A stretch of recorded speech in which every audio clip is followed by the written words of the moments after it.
सर्व अंगणवाडी ताईंना माझा नमस्कार. स्वागत आहे पुन्हा एकदा तुमचं माझ्या चॅनलवरती.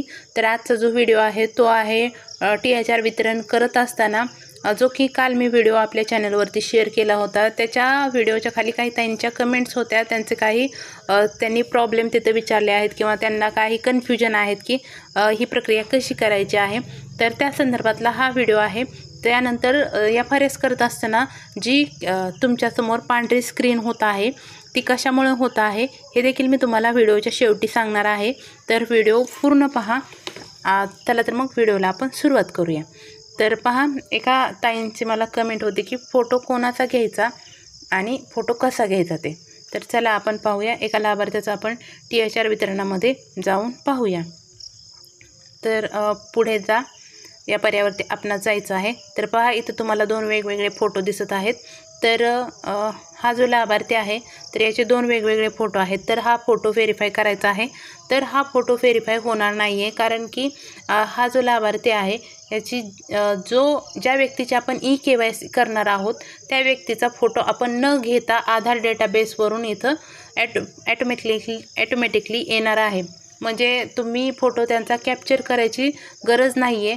ज्या व्यक्तीचा तुम्ही आधार नंबर टाकून KYC पूर्ण करताय त्या लाभार्थ्याची, त्या व्यक्तीचा फोटो इथं मनाने येणार आहे आणि त्याच व्यक्तीचा तुम्हाला दुसरा फोटो इथं घ्यायचा आहे. आणि त्यानंतर दोन्ही जर फोटो तुमचे एकाच व्यक्तीचे इथं दाखवत असेल तर पहा, इथं खाली निळ्या बॉक्समध्ये तुम्हाला दिसत आहे फोटो व्हेरीफाय करण्यासाठी.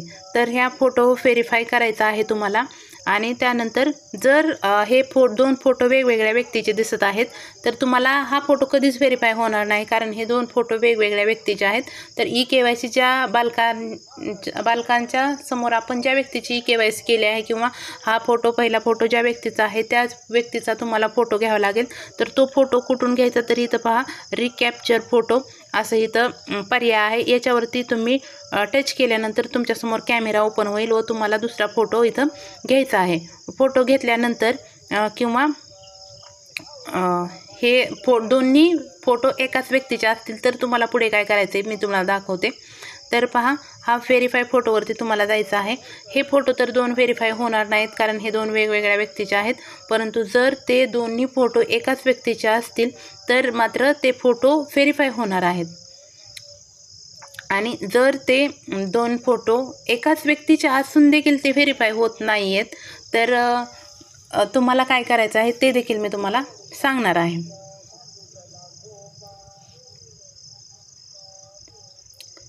तर हे दोन्ही फोटो एकाच व्यक्तीचे आहेत आणि तुम्ही व्हेरीफाय हे फोटो केले तरी देखील तुम्हाला इथं दाखवत आहे की दोन्ही फोटोमध्ये डिफरंट फोटो आहेत. हे दोन्ही इथं कारण देखील इथं दाखवत आहे की हे दोन फोटो डिफरंट आहेत आणि हे फोटो करंटली म्हणजे आता सध्या हा घेतलेला फोटो नाही, हा जुनाच फोटो आहे.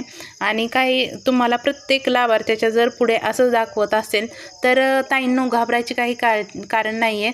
जरी तुम्हाला आता हे दाखवत असेल, जर तुमचे फोटो दोन्ही हा फोटो आणि हा फोटो एकाच व्यक्तीचा असेल तर आणि तो मॅच होत नसेल किंवा अयशस्वी होत असेल हे तुमचं व्हेरिफिकेशन, तर तुम्ही काही घाबरायचे कारण नाही का ताई.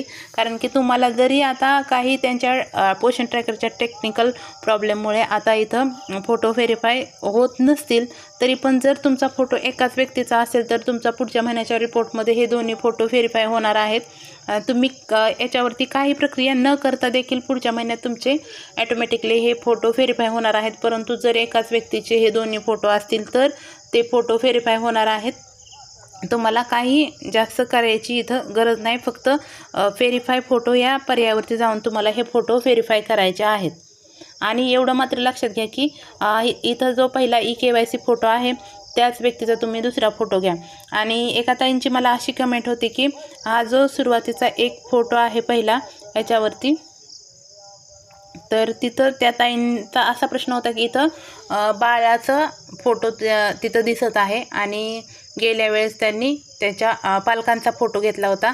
तर व्हिडिओच्या सुरुवातीलाच मी सांगितलं आहे, हा काही फोटो तुम्ही घेतलेला फोटो दिसत नाही आहे. हा फक्त फोटो तुम्ही ज्या व्यक्तीचा घेतलेला फोटो आहे तो दिसत आहे. आणि जर तुम्ही त्या बालकाचं KYC करत असताना त्या बालकाचा आधार नंबर तिथं KYCसाठी टाकला असेल ताई, त्यामुळे तुम्हाला इथं त्या बालकाचा फोटो दिसत असेल.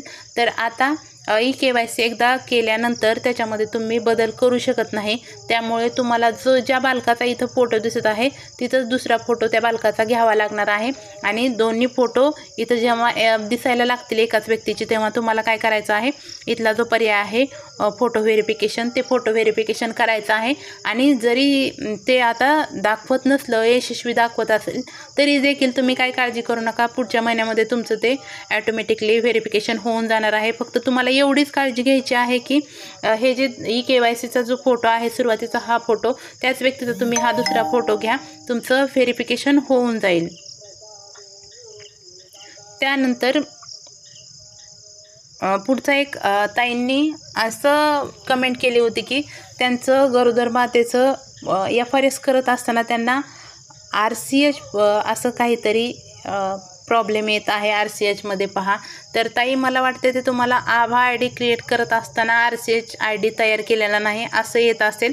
तर RCH ID कसा तयार करायचा किंवा तो आभा IDशी कसा जोडायचा ह्याचा व्हिडिओ आपल्या चॅनलवरती आहे ताई, तो तुम्ही पाहू शकता. RCH ID कसा भरायचा किंवा कसा तयार करायचा ते पाहून तुम्ही RCH ID तयार केला तर त्या गरोदर महिलेचं आभा ID क्रिएट होऊन जाईल किंवा तो तुम्हाला त्या मातेच्या RCH प्रोफाईलशी जोडता येईल.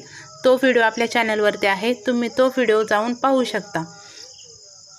त्यानंतर तुम्हाला मी आता सर्व जेवढे काही मला कमेंट्स आल्या होत्या माझ्या याच्यामध्ये व्हिडिओ खाली, त्या सर्वांचं सांगितलं आहे. त्यानंतर एका ताईंची अशी कमेंट होती की मी गेल्या महिन्यात KYC केलेली नाही आहे. त्या ताईंनी त्या बालकाची फक्त म्हणजे फोटो कॅप्चर केलेला आहे.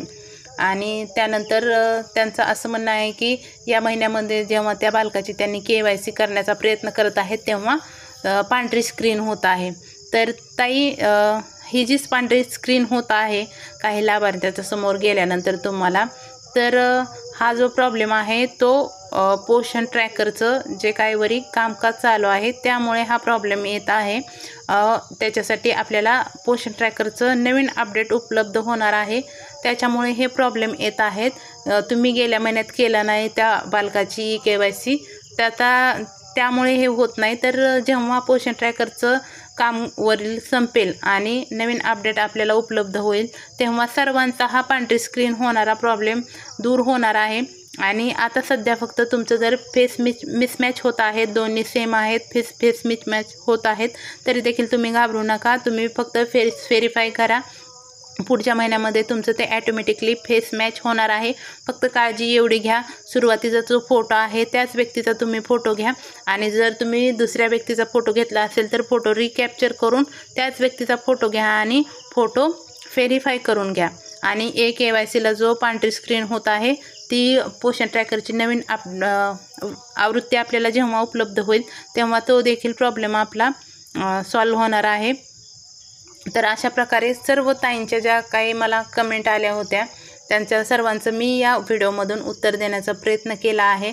जर व्हिडिओ तुम्हाला आवडला असेल किंवा याच्यामधून सांगितलेली माहिती उपयुक्त वाटली असेल तर व्हिडिओला लाईक करा, कमेंट करा.